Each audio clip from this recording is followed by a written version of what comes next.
Секојдневно се појавуваат нови депонии од градежен шут, стар намештај и гранки од дрвја околу и во контејнерите кои се поставени низ градот, а тие служат исклучиво само за смет од домаќинствата, реагираат од јавното претпријатие за комунални дејности Комуналец од Струмица. И покрај тоа што комуналците го собираат сметот 2 пати неделно низ 4 реона низ градот и централното градско подрачје и низ 3 реони по населените места, а одржувањето на јавната чистота се врши со метење на улици низ градот со 9 екипи 6 дена во неделата.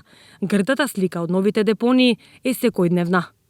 Голем број несовесни граѓани со тоа ја загрозуваат својата безбедност, безбедноста на пешаците и возилата и создаваат лоша слика за градот. Правилното депонирање на кабастиот отпад и градежниот шут има директно влијание во зачувувањето на урбаната животна средина од аспект на санитарно и еколошко значење, велат од Струмичкото комунално претпријатие.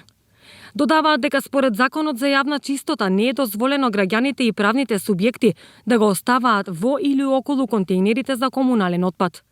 Затоа апелираат до граѓаните ваквиот тип на отпад да го оставаат пред своите дворови и да се јават во одделението комунална хигиена при јавното претпријатие за комунални дејности Комуналец, за да може навремено да биде подигнат.